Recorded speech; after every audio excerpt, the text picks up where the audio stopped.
Welcome back, students. So we had been discussing artificial intelligence subject, and we had been discussing that how in AI it is very important to represent knowledge properly. We have discussed that for any AI application it is very necessary to represent unambiguously knowledge, and we had even discussed knowledge representation issues. We have discussed many issues in knowledge representation issues, and we made sure that we are not going to have this kind of issues whenever we are going to represent our knowledge properly. The next unit that we are going to discuss is using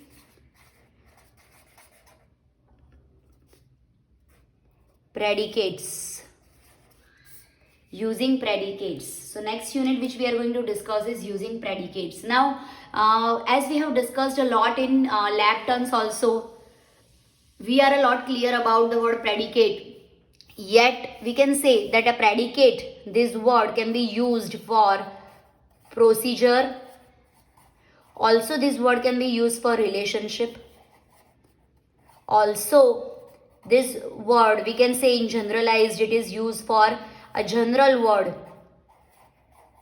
that we are going to opt out of the statement which we are going to represent. So when we are going to represent knowledge, now what we are going to do is formally using predicates we are going to represent our knowledge, and we are going to see the examples how knowledge is going to be represented properly.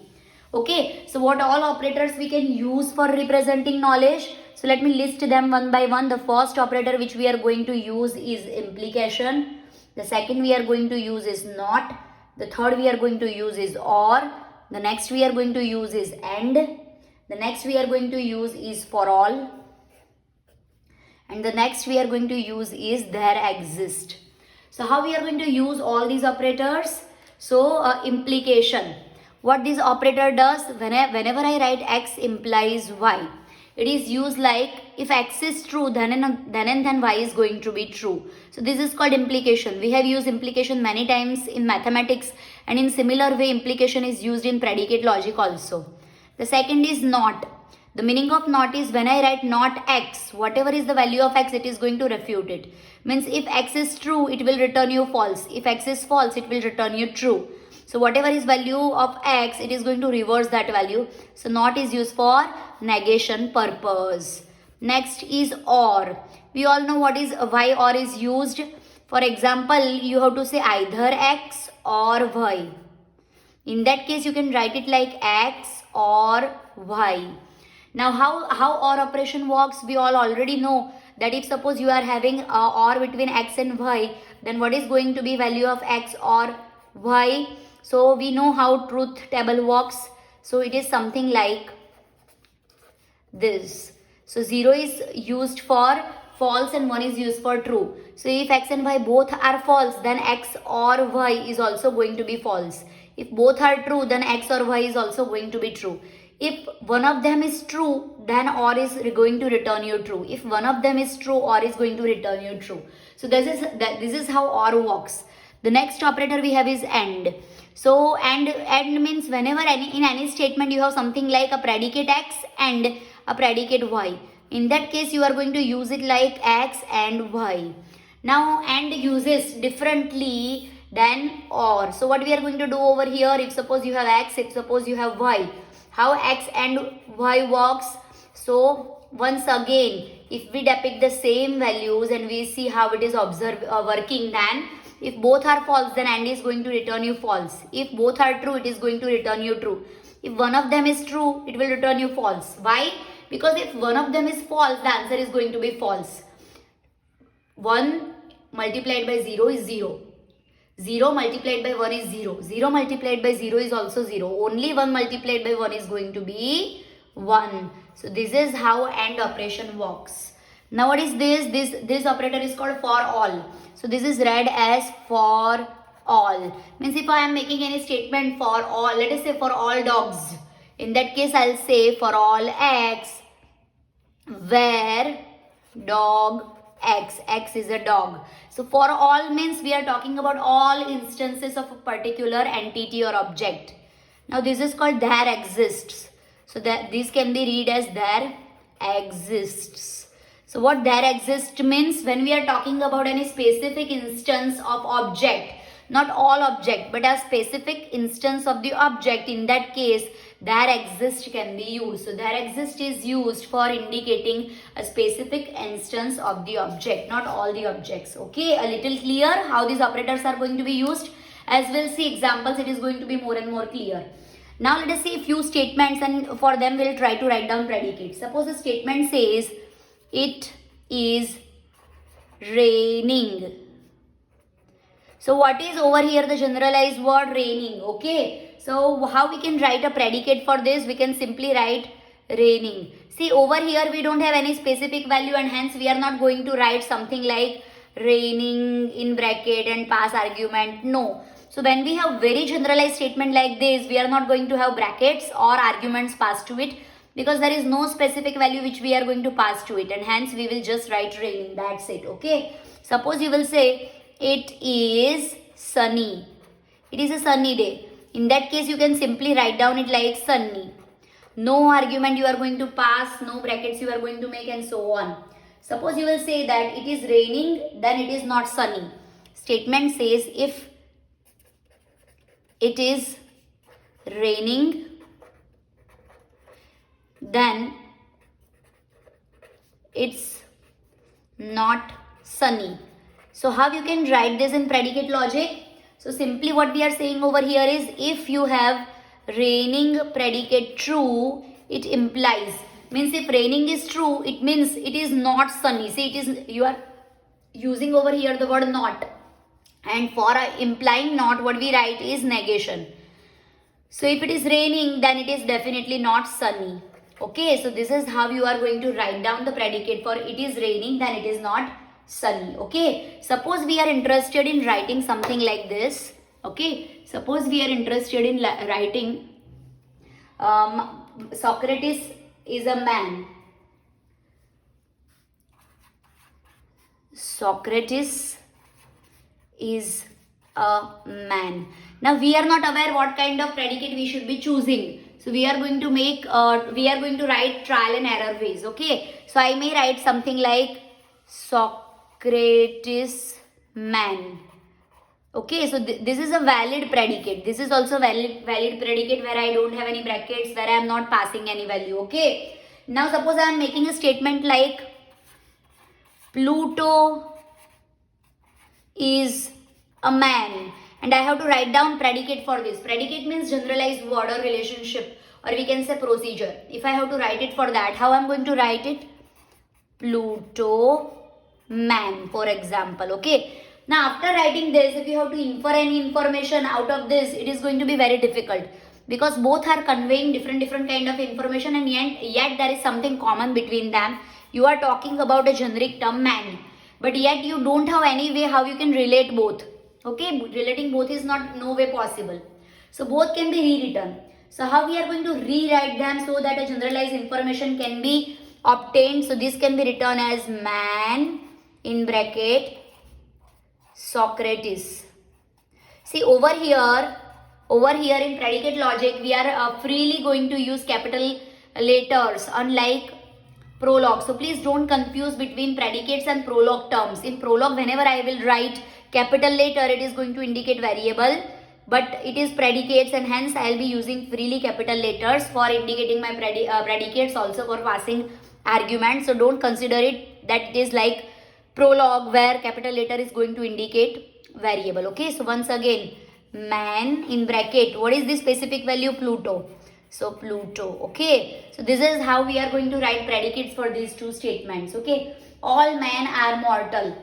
So suppose there is a statement like all men are mortal. Okay, so see over here, the word which we are using is all. Whenever you use any term called or, then which operator you are going to use? For all x. Okay, any variable you can pick over here, x, y, z, a, b, c, whatever you want to use. Okay, so for all x, if x is man, so man, you may use capital also. If x is man, men are mortal, means if x is man, then only x is going to be mortal. Okay, so man x implies mortal X. Okay, so man X implies mortal X. Okay, so these are the few of the examples how we are going to write predicates. Now we are going to discuss a full-fledged example where for different statements we are going to write down predicates. Okay, so let us see which all example. This example is the classical solved example from the book, and it has been asked so many times in GTU question papers, the same example, and even this example we are going to discuss in different ways. What is use of representing knowledge? This is, for example, this is the knowledge from a specific domain. So we have written here facts, and we are going to write those facts in form of predicates. We are going to write these facts in form of predicates one by one. But what is use of writing them in form of predicates? Later we can manipulate those predicates and create new information. Also, whenever there is any question arising, that question can be answered using whatever knowledge we have represented in form of predicates. It is very difficult for computer to answer from the facts provided in English like words. It cannot understand that, but when you represent that in terms of predicates, then it can interpret, it can manipulate, and it can answer back the questions which we are going to write, which we are going to ask. Okay, so this is how we are going to work with predicates. Let us take the statements one by one and we will try to convert that to predicate logic. So the first statement says Marcus was a man. Okay, so if you have to write down predicate for this, what do you have to do? You have to ask yourself that out of this statement, which particular word is the most generalized word? So over here the most generalized word is man. And which particular word is the specific value which you are passing to that generalized word, that is Marcus. So what predicate name you are going to select over here? Man. Yes. So we'll write something like man. This is the first one. Man in bracket Marcus. So this is going to represent that Marcus was a man. Now the second statement. Marcus was a Pompeian. Now Pompeian is a kind of caste or tribe, we can say over there in Romans. Okay. So Pompeian is kind of a tribe. What it tries to say, Marcus belongs to the tribe Pompeian. Okay. So once again, how we are going to identify what predicate we are going to use here? What is the generalized word over here? Marcus. What is the specific, Pompeian. What is the specific value we are passing over here? It is Marcus. So how we are going to write down this? Pompeian in bracket Marcus. Okay, simple. See, it's so simple. What is the third statement says? All Pompeians were Romans. All Pompeians were Romans. So here what we are saying, that all the people who belong to the tribe Pompeians were actually originally Romans. Now as and when you use all, the operator which you are going to use is for all. So for all X. Okay, we are talking about all. Which all? So all entities which are X entities. Now what we are trying to say over here, if X is Pompeian, then X is going to be Roman. Okay, so how we will write that? Pompeian. Which predicate I am going to select first of all for this statement? This is generalized word and this is also generalized word. So Pompeian in bracket X implies, if X is Pompeian, then it implies that X is Roman also. Are you getting this, what we are doing over here? The generalized word we have used over here are Pompeian and Roman. So we are going to create two separate predicates. Pompeian and Roman, two separate predicates are created, and what we are going to pass it? The entity, that is entity variable, that is X. So this says for all X, if X is Pompeian, it implies X is Roman also. So only when X is Pompeian, then X is going to be Roman. It means all Pompeians were Romans. Are you getting this? So we had been discussing over here that if knowledge base is given to us, we are going to write predicate for same, and we had been discussing about how to convert Marcus was a man, and we had written man comma man in bracket Marcus. The next was Marcus was a Pompeian. So the generalized word was Pompeian, and hence we have written Pompeian in bracket Marcus. The next information that was we had processed was all Pompeians were Romans. So the generalized word we used were Pompeians and Romans. As we are using all, we have to use for all operator and for all X. Now, if X is Pompeian, it implies X is Roman. So we have written it like for all X, Pompeian in bracket X implies Roman X. Now moving ahead to the next. Caesar was a ruler. So which generalized term we have used over here? Ruler. So in bracket what specific value we will have? Caesar. So ruler in bracket Caesar. Okay. What is next we have here? All Romans were either loyal to Caesar or hated him. Now see, this entire statement is subdivided into two parts. Here we are talking about all instances of X where X is Roman. And then we have implication. Means if you are talking about all Romans and these Romans are going to be either loyal to Caesar or hate him. So if we use all, we have to use for all X. Okay. Now which all generic terms we have over here? The first is Roman. So Roman X. For all X, Roman X means all Romans. This is all Romans. Now implication that we are talking about all Romans to do so what? So either they are going to be loyal to or they are going to hate. So these are the two predicate we are going to use. Now if you observe properly, loyal to predicate requires two arguments. Why?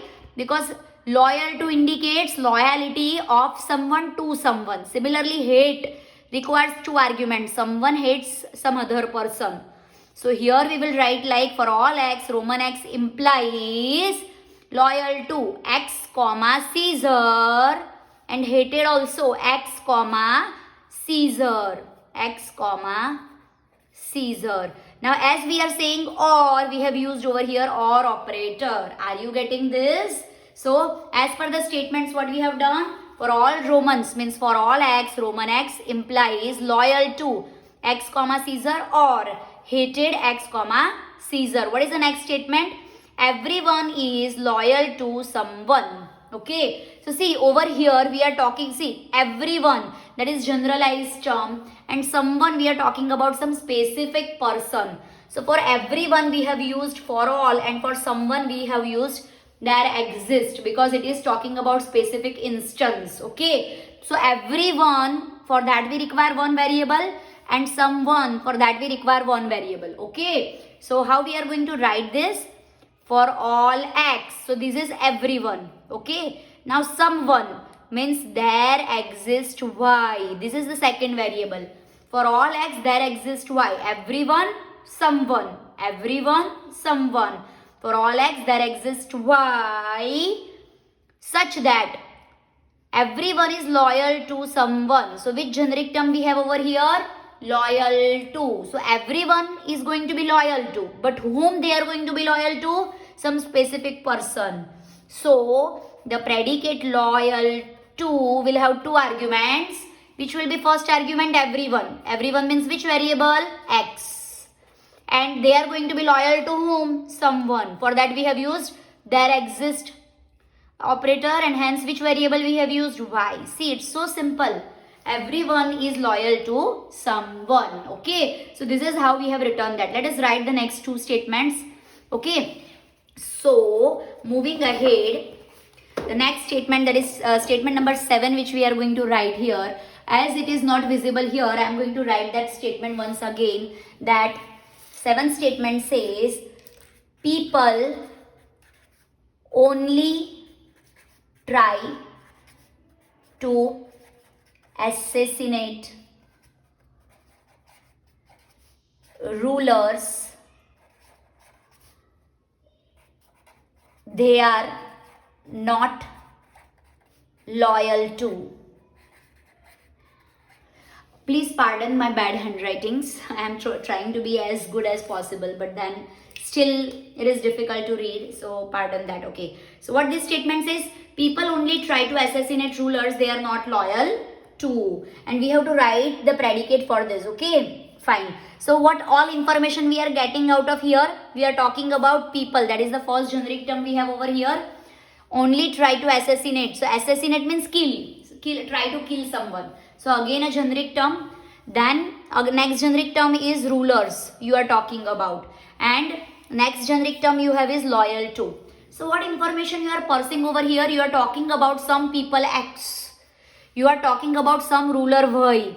Okay. And you are talking about some process between X and Y as assassinating. X is trying to assassinate Y. But this entire thing will happen only if this entire thing is happening, then only you can comment about that X is not going to be loyal to Y. Let me explain this once again. When someone will, you can comment is not loyal to someone, loyal to is loyal, someone is not loyal to, that can be commented only when those people are not trying to assassinate those rulers. Then we can say they are loyal to those rulers. So let us pick them one by one, how we are going to write them. So people is for all. Rulers also is a generic. So we'll write same variable for all X, for all Y. So all X and all Y. So X is for people and Y is for ruler. Okay. So first of all I have to say X is a people. So people, X, and I am talking about X to be people, then I am talking about ruler, that Y is ruler. Okay, then what I am commenting, and because this is the entire thing which need to be true, then only we can say this, okay, they are not loyal to rulers. Okay, so if X is people and Y is ruler and X tries to assassinate Y. Okay, so the predicate we can write over here is try assassinate. Okay, so if X tries to assassinate Y, so all these three predicates are true because it is AND. As we have seen with the truth table in AND, what happens? You will get you will get truth only when all three predicates are true. Then only this entire result is going to be true.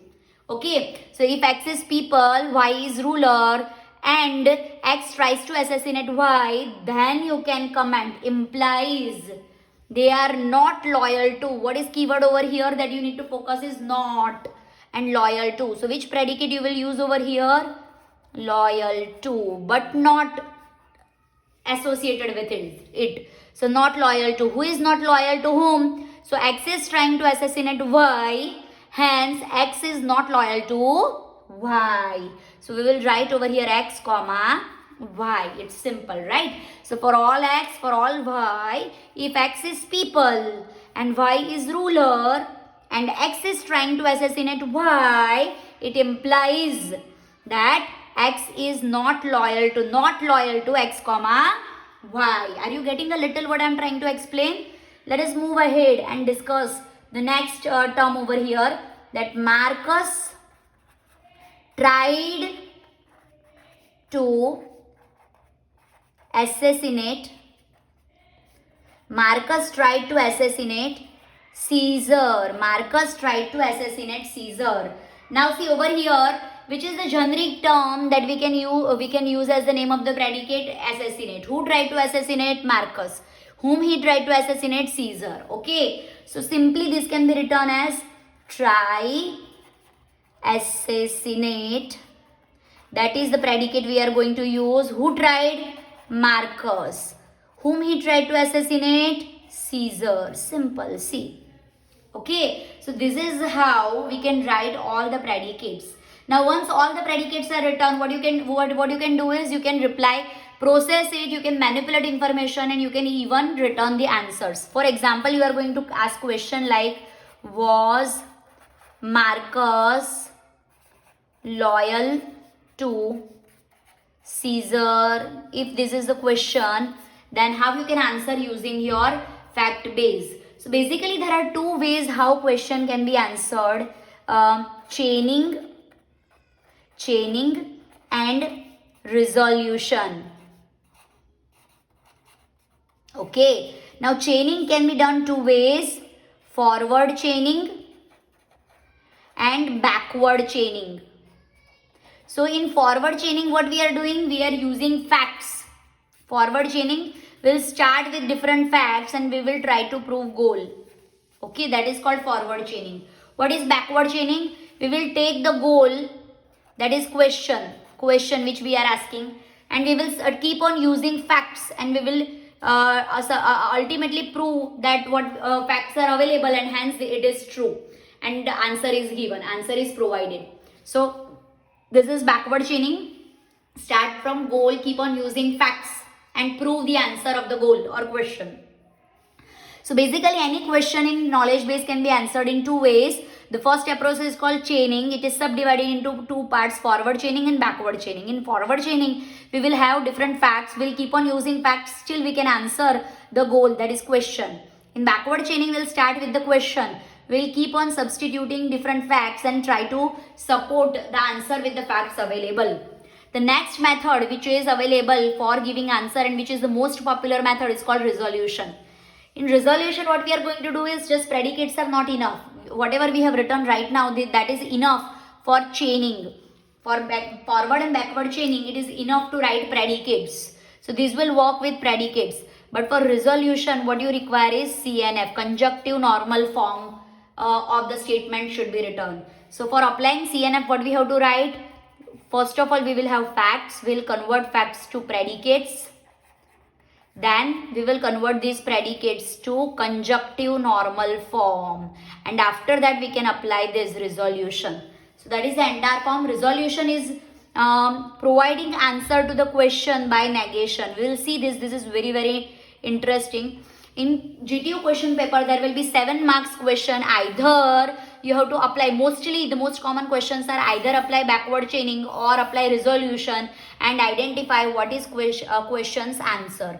So you will be given the set of such facts which we have written right now. You have to convert that to predicate, then to CNF form and apply resolution or apply backward chaining and provide answer of whatever question has been asked in the paper. So that is how it is asked for 7 marks.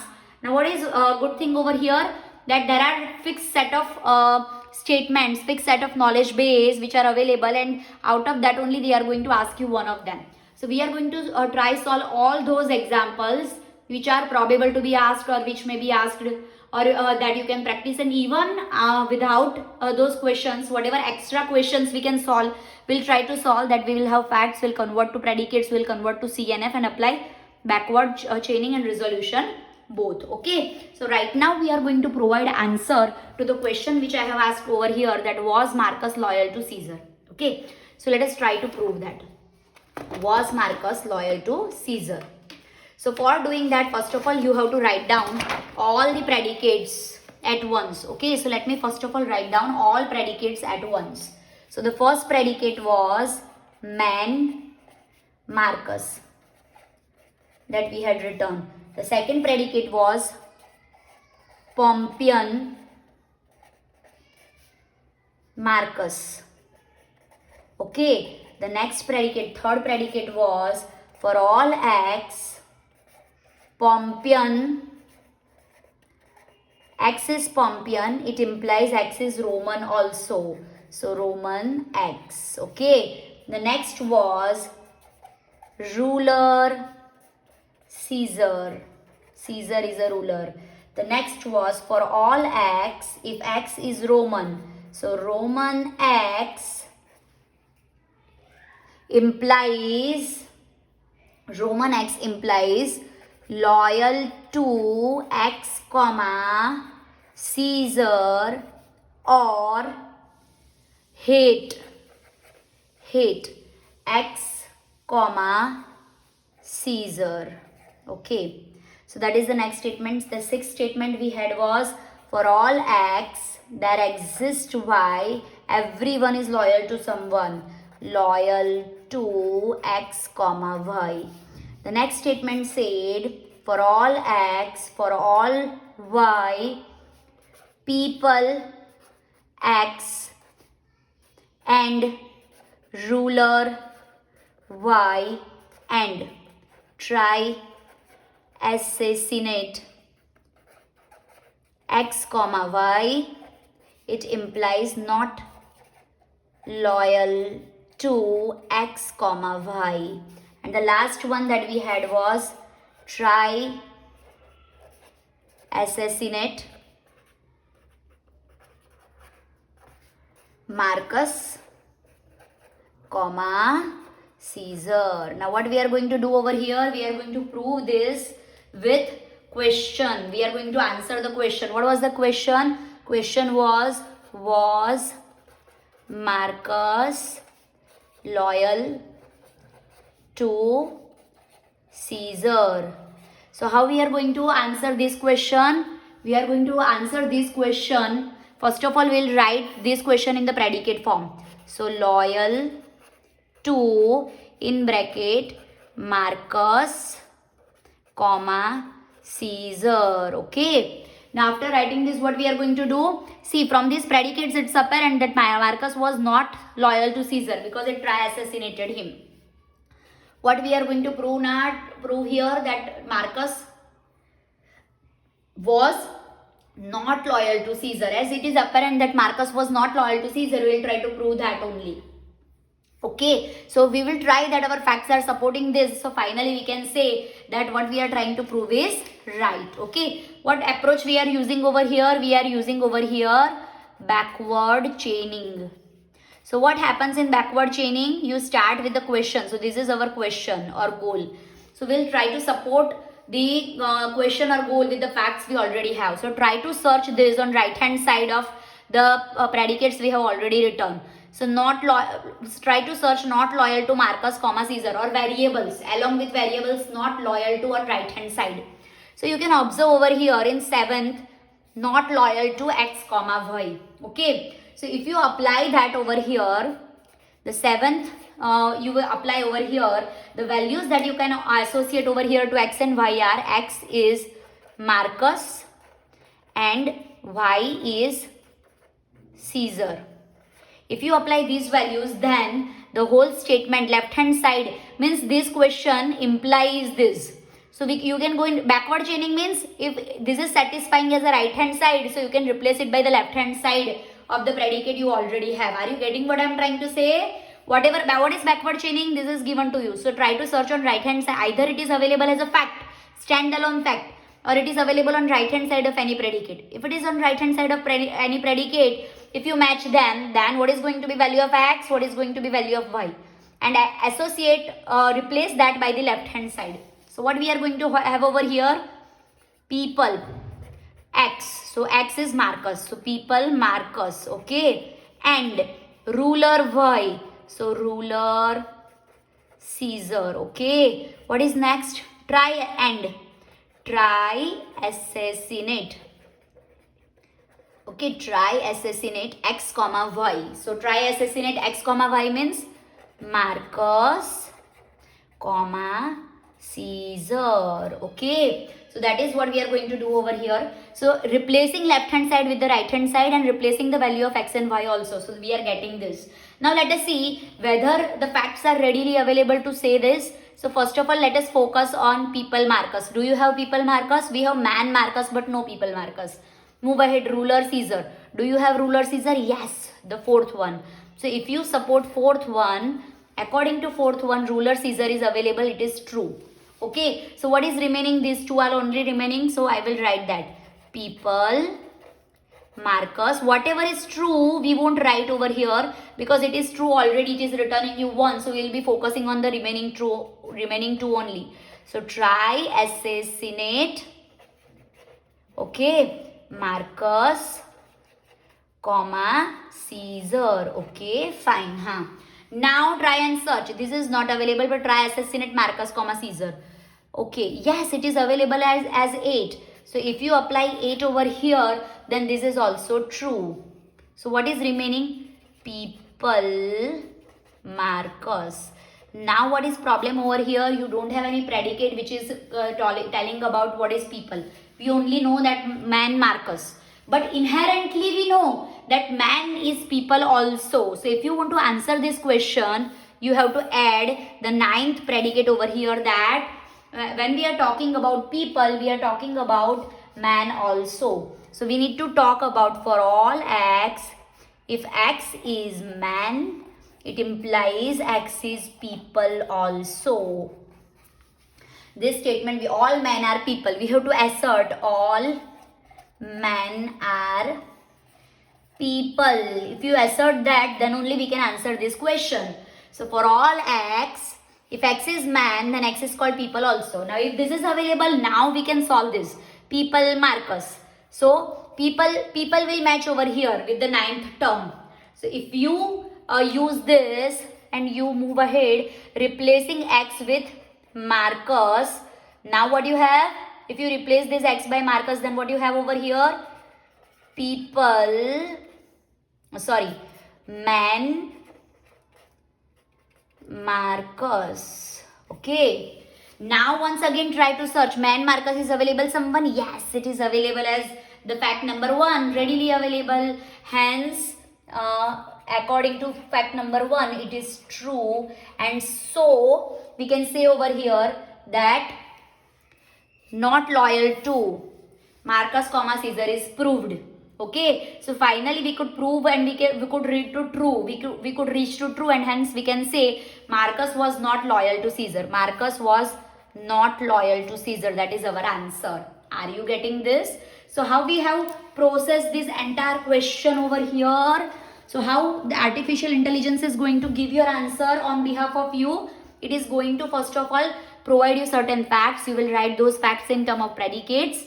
Then there will be some question. You will write that also in terms of predicates. Then there are different methods. You are going to follow those methods.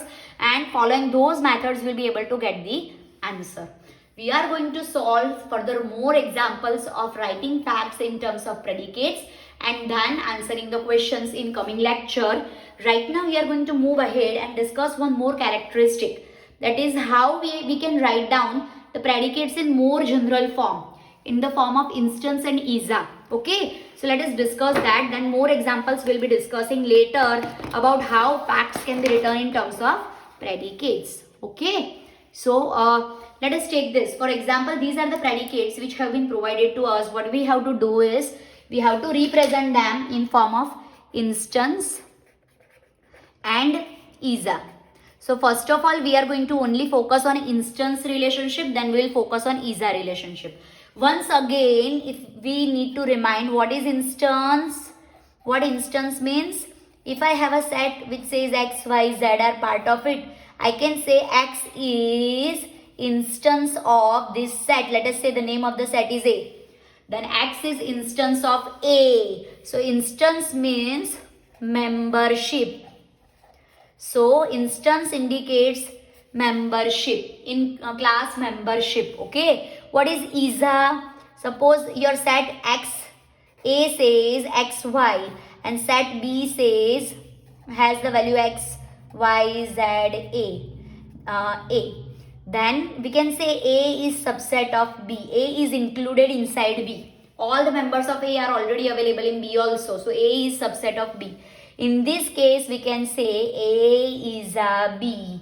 So these indicate class inclusion. Inclusion means a class is included in the broader class. Okay, so instance means member of a particular set. It is like object and class relationship. And isa means class, subclass and parent class relationship. So please make this very clear. So let us talk about the first term over here. If we say man, Marcus, and we need to see whether instance or isa relationship is available between them. So man and Marcus, the statement is Marcus is a man. So we can say that man is a broader class and Marcus is member of that class. Are you getting what I'm trying to say? Pluto is a man. Socrates is a man. So Marcus is instance. It is object of the class man. It is instance. So we can write that as instance. Okay. Who is instance? Marcus. Instance of which class? Man. So we can write is like Marcus comma man. So this is how the given fact is represented in the instance relationship. The second is Marcus was the Pompeian. Once again, Marcus is the value which is a member of which set over here? Pompeian. So this can be written as instance Marcus in bracket Pompeian. Simple. See, Marcus was a Pompeian. Third. Okay. For all x, Pompeian x implies Roman x. Now see, over here we are talking about x, where x is going to be Pompeian, then x is going to be Roman also. Again see, x is the object of the class Pompeian, x is the object of the class Roman. So again instance relationship is that available over here. So we will write it like for all x, instance. If x is instance of the class Pompeian, it implies X is instance of the class Roman also. Simple. See, X is instance of the class Roman also. Now fourth one, ruler Caesar. So Caesar is the object of the class ruler. So this can be written as instance Caesar, comma ruler. Okay. Fifth one, for all X, Roman X. So you see, X is the instance of. So for all X, instance X comma Roman. Okay, then implies. Now see, loyal to don't have any instance or is-a relationship. It is the simple predicate that is only possible in this predicate. Loyal to and hate, they are not going to have any kind of instance is-a. So we will write them as it is, loyal to X comma Caesar, and or hate X comma Caesar. So this is how only instance relationship has been asserted to these predicates. If we also need to assert is-a relationship between them, is-a. So how that can be written? Okay, so take the first thing and see, is-a is possible? No, you can only have instance because man is instance of the class Marcus. So the first will remain as it is. That instance Marcus comma man. Okay, the second one, once again, Marcus is a Pompeian, so second will also be as it is because is-a relationship is not possible. Okay, but see, observe the third one. What it says, all Pompeians were Romans. So can you see over here subclass and superclass relationship? Because Pompeian is the subset of Roman. Are you getting this? Pompeian is subset of Roman. So third can be written as is a Pompeian in bracket Roman. So here what we are saying, Pompeian is a subclass and Roman is the superclass. Pompeian is included inside Roman. That's it. Okay. Now fourth one. Again this will remain same as it is because Caesar is ruler. Okay. Talking about the fifth one. In fifth one also we are talking about X, where X is the instance of the class Roman. So that will be as it is. Now there will be one fact that we can inherit, we can manipulate from all the facts available over here, inserting instance and is-a relationship over here, and that says for all X, for all Y, for all Z, if X is instance of Y and if X is instance of Y and Y is a Z, means Y is subset of Z, it implies X is also instance of Z. What we are trying to say over here? Let me explain what we are trying to say over here. Here it says that X is subset of Y. So X is object of the class Y. So this is your class and this is your object, let us say. So X is object of the class Y and Y is subset of Z. So Y is derived from, this is the parent class, and this is the child class. Okay. So this is the scenario. This is object. This is the class from which this object is derived, and this is the parent class of this class. So for all X, for all Y, for all Z, if X is instance of Y, X is object of Y, and Y is a Z, means Y is a subset of Z. In that case, we can also say, what we can comment about X and Z? X is instance of Z also. So instance X comma Z. This is going to be very, very, very useful when we are going to manipulate certain relationships.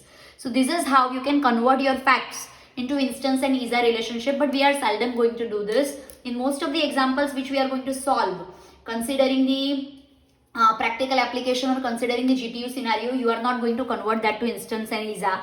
Please mind well, you have to convert to instance and is-a only if there is a question like convert your facts to predicates and also convert that to instance and is-a relationship, not otherwise. If it is not specified that you have to convert that to instance and is-a relationship explicitly, don't do this. This is not required. Okay. So this is all for today's lecture. In the next lecture, we are going to solve few more examples where we will be having the fact base available. We will write that in form of predicates, and we will have question, we will apply backward chaining, and we'll try to reach to answer. We'll try to solve 5-6 examples, so you will be more confident how backward chaining can be applied, forward chaining can be applied, and questions can be solved. Then only we are going to move ahead and discuss about resolution. So please watch the videos properly. I'll also post some examples in assignments, solve those assignments also properly. And if you have any query or doubt, then please feel free to ask your query or doubt, whatever mode you are comfortable with. You can mail me your queries, you can send me message on WhatsApp, you can drop a comment below the YouTube video, or you can even drop a comment in the class material shared as well. But please solve the examples and please ask the questions you have. Thank you.